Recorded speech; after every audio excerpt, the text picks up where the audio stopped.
Hello and welcome to this MedIQ Facebook Live event entitled Telemedicine, New Frontier or Band-Aid? My name is Mark Hakam and I'm Director of Risk Management and Patient Safety at MedIQ, and I'll be your moderator for today's session.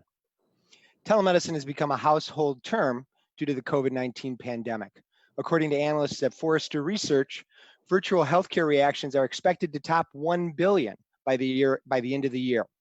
Telemedicine wasn't even on the thought process of many medical specialties, but now it seems everybody's doing it and medicine itself can't live without it.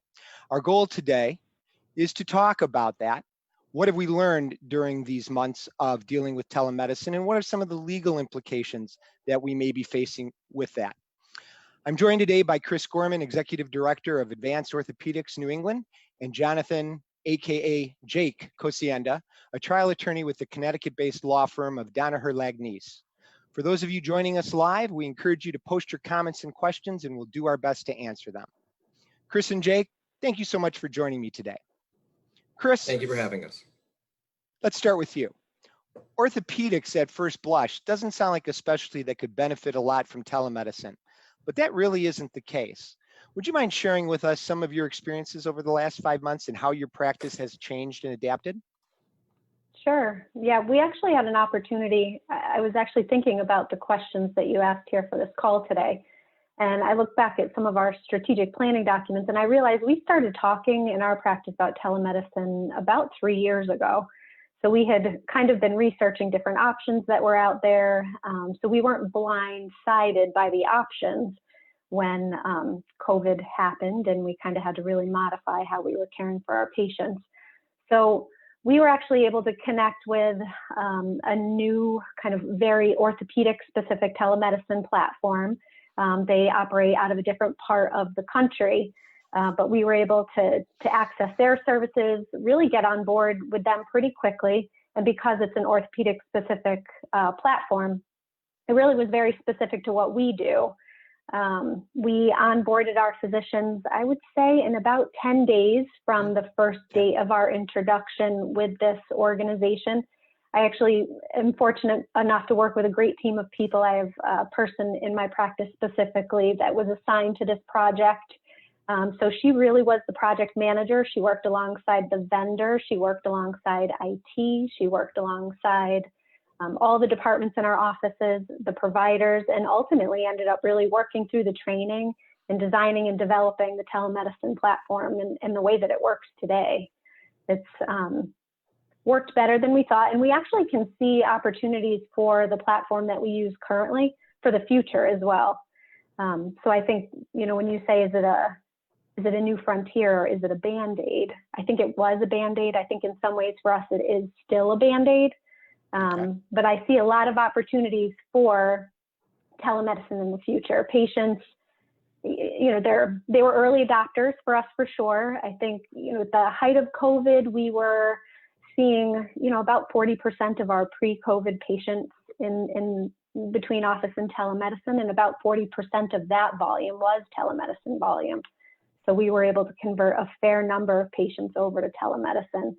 It's changing. The balance is changing. More patients want to come into the office. There are some things that orthopedics just simply can't do through telemedicine. But we certainly see a utility and still patient demand for telemedicine. I think it'll help us with patient access long term. I think there's a lot of opportunity. Okay, great. Without getting into specifics or brands, what was you said you went with a telemedicine option specific to orthopedics. Mm-hmm. What made that specific to orthopedics as opposed to a other system for telemedicine? Actually designed by an orthopedic surgeon. Oh, okay. This telemedicine platform is very specifically designed for a practice much like ours, a multi-specialty orthopedic practice. So this particular platform actually has the ability to collect intake paperwork virtually. So we can get a lot of medical history and injury information from the patient before we even open up that video conference with the patient. Very cool. Very cool. Yeah, it's been nice. What percentage did you say were the number of visits you had during the peak with the telemedicine? 40% of our total volume was telemedicine. That was at our peak. So right around mid-April. Mid-April. And we implemented this, we implemented telemedicine the third week in March. Okay. And it sounds like it may have tapered down a little bit. Correct. We do still have providers, physicians and PAs actually currently offering telemedicine. And they do, each of them do about a session, at least one session a week of telemedicine. I think telemedicine is better suited for some specialties than others. Right. But certainly we offer telemedicine within all of our specialties, and all of our providers are currently up and trained and really able to offer that service. Great. And just curious, did you develop your own protocols or algorithms as to what qualifies as a telemedicine visit, or did you rely on specialty societies, professional societies to gain some insight on what makes sense and what doesn't make sense? Yeah, we actually did look to our physicians to help us.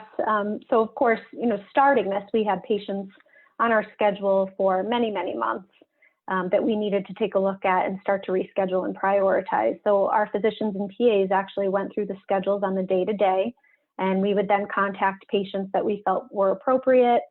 We would do all the COVID screening if they weren't appropriate, and have them still come into the office. But for those patients that we felt were appropriate, that were amenable to going to telemedicine, we really looked to our providers to make that decision. We feel like that it was, at that point, it was their relationships with the patients, and we felt they'd be the right people to make those decisions. Okay. And how were your providers at making this paradigm shift, if you will? Were they receptive? Were they open? Were they hesitant? Actually, all of them were receptive and open. I have some physicians that are, more early adopters than others, I would say, although all of them have adopted telemedicine. I think, again, some specialties lend themselves to telemedicine more than others. And we've seen kind of an uptick or an adoption level that's a little bit different, dependent upon the specialty as well. But and you're talking about specialties, subspecialties within orthopedics, right? Correct. Okay. Yep. Okay. Yep. So all of the physicians have been very interested, and the PAs have been interested in learning telemedicine and sticking to it and kind of working through the workflows. A lot of things about what we did had to be changed, and we had to learn as we were kind of implementing this exactly what we needed to do to make it work best for our patients and for our providers. Okay. Is there a direct integration between your telemedicine system and your EHR? I'm assuming you have an EHR. The potential for the integration is there. However, our systems are not integrated. So I would say that was a big challenge for us, just kind of figuring out where the hard stops were on the scheduling and pre-registration side of EMR. And then, of course, figuring out how to get the documentation that we're doing in the telemedicine platform into our EMR system so that we can post charges and, get all the claims out. And we figured it out. I have a very curious group of people that paid very fine detail attention to the first subset of patients that we were seeing through telemedicine. So we were really able to figure out everything that we needed to do to make sure the systems work together to get everything out clean. Got it. Great. Thanks. Jake, let's turn to you. 5 months isn't a long time. From the legal perspective, we know that lawsuits take a long time to develop. What are you hearing? What are you seeing on the legal front with regards to any malpractice claims? But then also, if you could speak towards some of the immunity statutes that are out there, both on the federal and state levels. Sure. Thank you, Mark. So the immunity is probably the better way to start because that drives a lot of the decisions. Claims and lawsuits are brought by the plaintiff's counsel, and the immunity is going to be the very first biggest hump that they're going to have to overcome. Immunity was created through a lot of government or governor and non-legislative decrees. Those things were put in place, and whether or not those hold is going to depend a lot on the challenges that are going to be brought as to whether a lot of these governors had the authority to do things, whether individual states had legislative or constitutional provisions that allowed for that sort of thing. And a lot of legislatures, state legislatures, are going to take that all into account, and probably the expectation is address that through additional legislation as time goes on. So the immunity of what can and can't result in a lawsuit, and what type of aspects of the care with which patients, and whether they're COVID patients or whether they're non-COVID patients that were affected by all the different orders and the different resource restrictions that the COVID pandemic created, all that is going to be thrown into the blender, so to speak.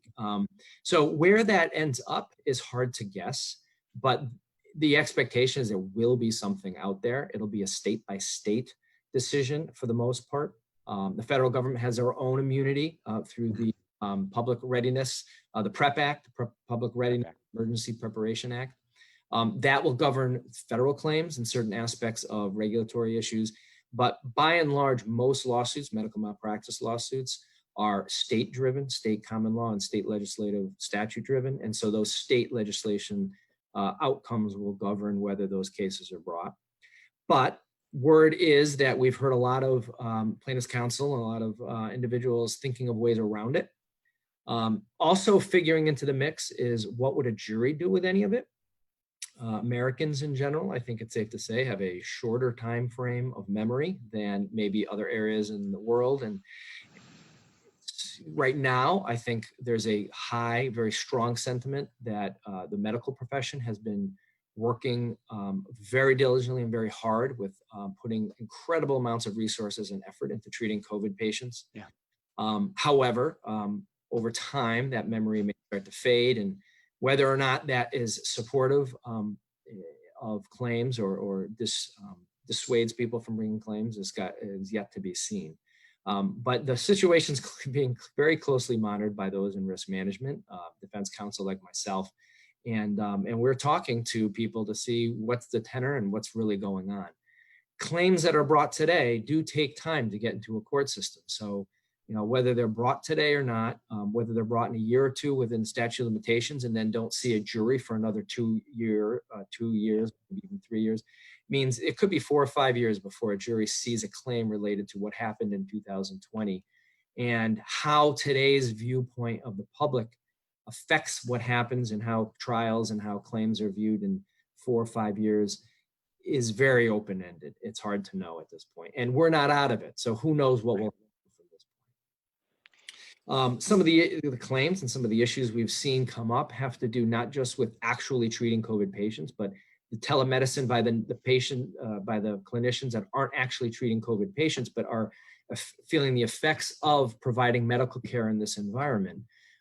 As Kris mentioned, patients, whether they can or can't come in the office, whether they're willing to come into the office, whether they're willing to present for even acute or emergent issues because they're afraid of presenting in an environment like hospitals and emergency rooms where the COVID virus might be, whether or not they're willing to listen to their doctors and do what's required. All that is something that is still impacted potentially by what we're going through, and yet isn't directly COVID illness related.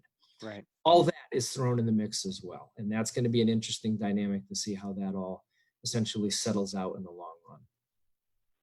So we know Go that ahead, delayed diagnosis is a common malpractice allegation, even in a non-COVID world. And now we've got an environment where perhaps the patient's being told they need follow-up of one way, shape, or form, or testing of one way, shape, or form, but there's some fear about coming into the medical system because of COVID, and so there's a delay. Do you see that impacting claims, the misdiagnosis or delay in diagnosis claims against physicians? Absolutely. The direct and the indirect sometimes are hard, that's very blurred, but the background and what often is a catalyst, if not the driving force of many malpractice claims, has to do with communication and the effectiveness of communication.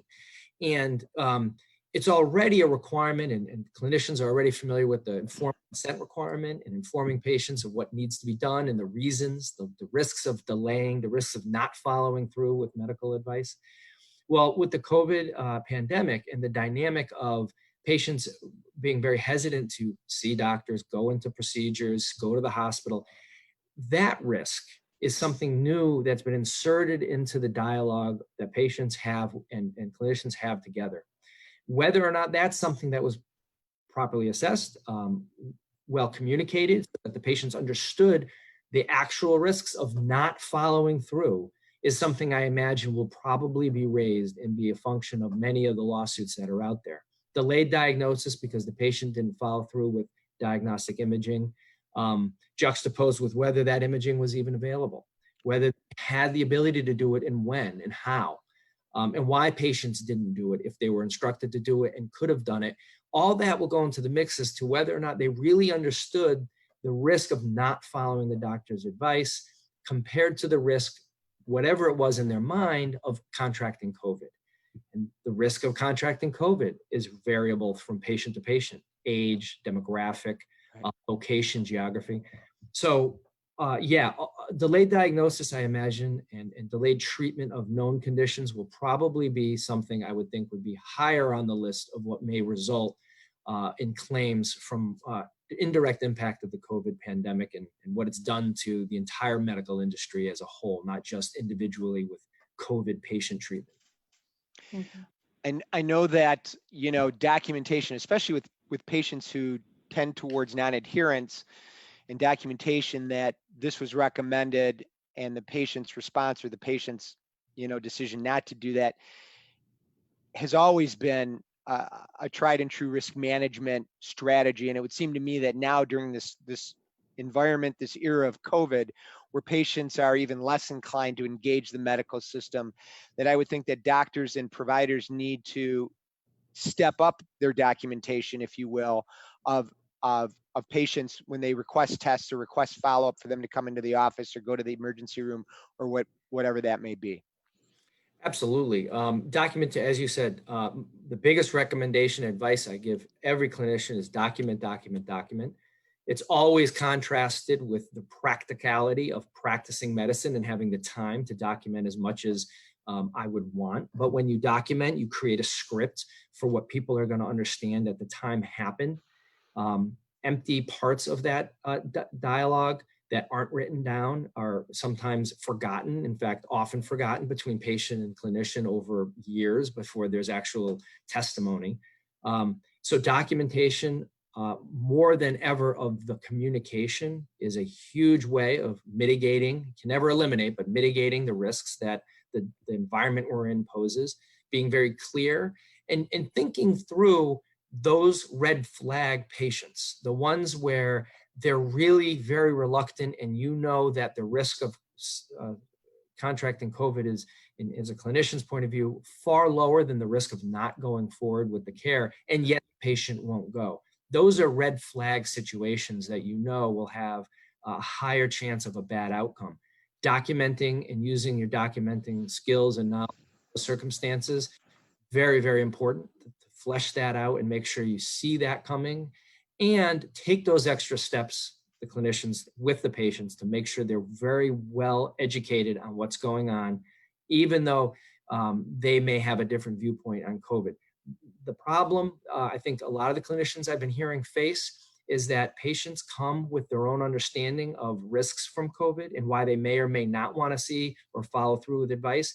And because of the resources and what's being promulgated out in the public, in the news, CDC, every patient comes with their own background and what they believe and what they're basing it on.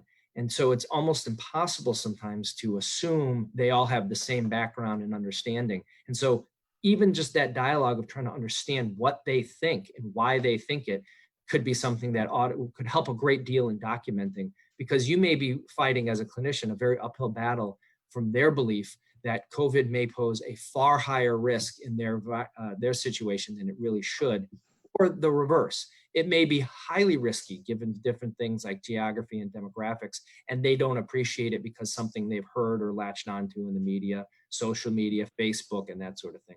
So that dialogue, understanding and documenting that, very important in the outcome of risk management. Thank you. Kris, I'm just curious, have you seen in your practice patients being afraid of coming in or wanting to postpone treatment or surgeries or procedures? Absolutely. Yes. Yeah, we've really noticed of course, we have a nice log of all the patients that we had kind of teed up for surgery that we, anticipated being on our schedules. And we started to go through that and really found that many, not a large number, but enough of the patients were looking to, table their surgery, have it a little bit farther down the line.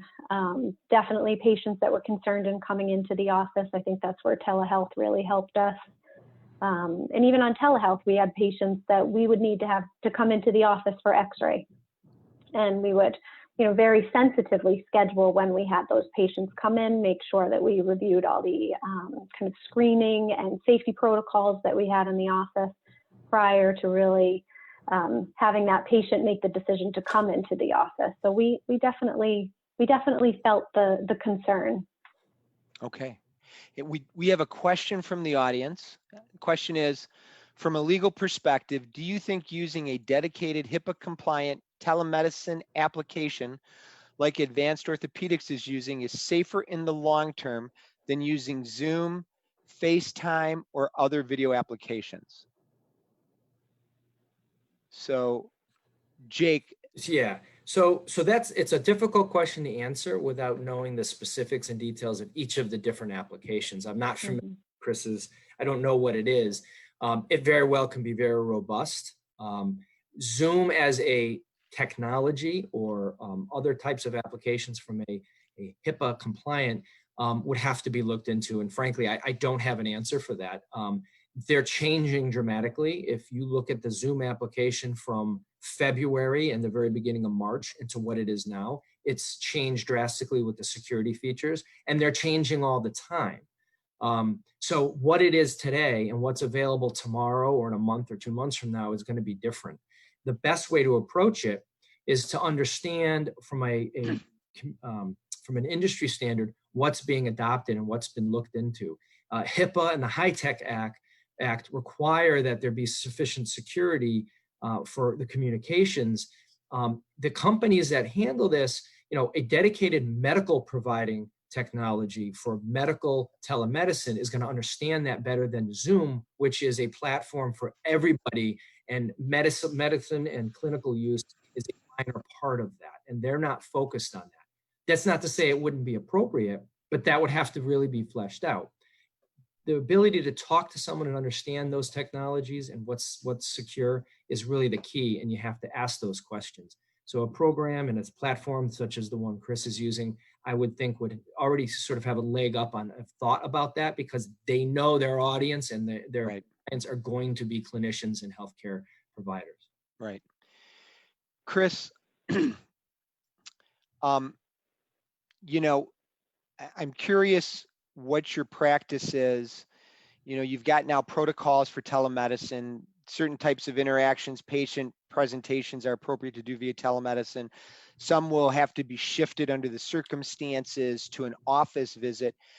How do you manage or follow that up? So you've got a provider who's looking at a patient's knee via telemedicine, and they're not sure, and they say, I think you need an office visit. And the patient says, okay, I'll come in the office.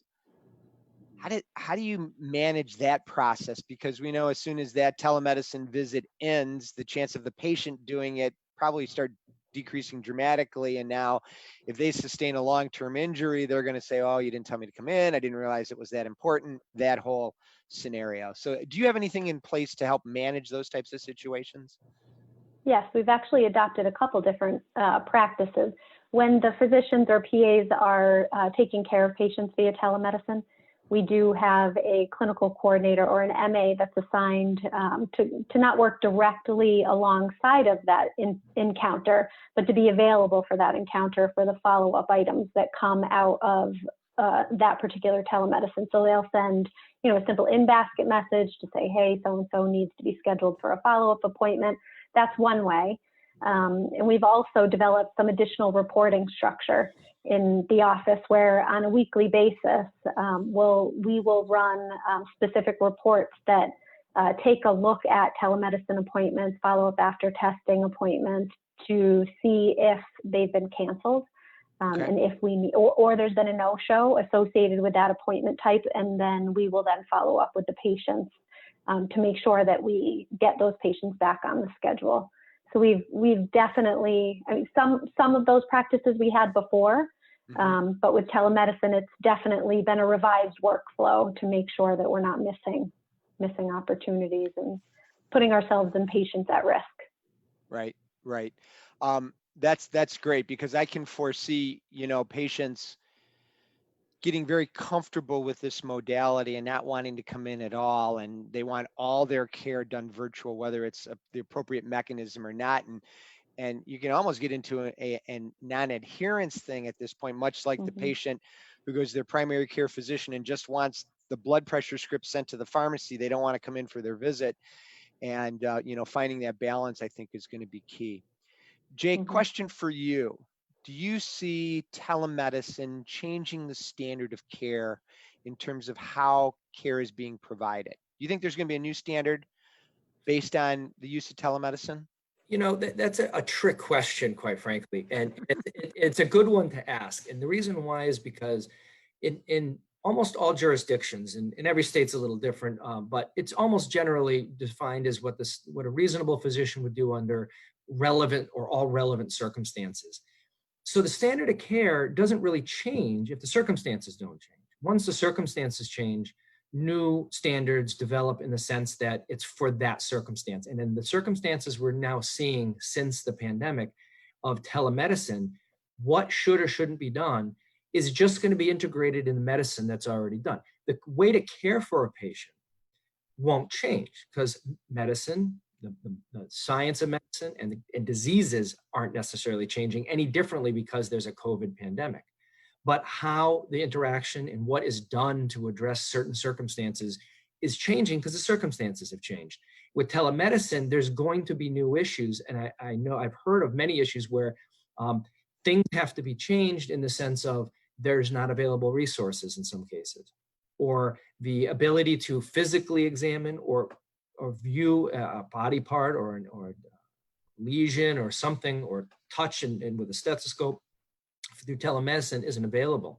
And so where that threshold is as to when a telemedicine visit needs to be cut off and moved to an inpatient, and then what is said and how that's communicated and how that's accomplished is going to change only in the sense that it's a patient by patient. But physicians and certainly in primary care and pediatrics are not unfamiliar with this, because they have telephone on-call all the time. They're making that decision. So in that sense, I can't say the standard of care is different, other than now it's brought into the circumstances of telemedicine, and the same decisions have to be made based on what's being presented on the screen within the limitations, not as limited as a telephone call, but not as robust in all the resources and ability to care for a patient and examine a patient that would be in an office.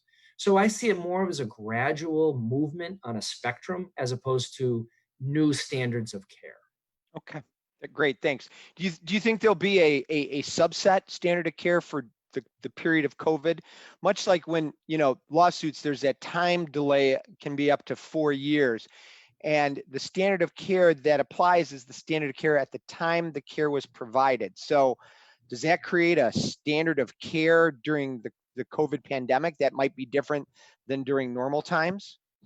I think because the circumstances are going to be different, and maybe in a very isolated boundary way from maybe March, from whenever we get done with, stay in place and lockdown and all that sort of thing.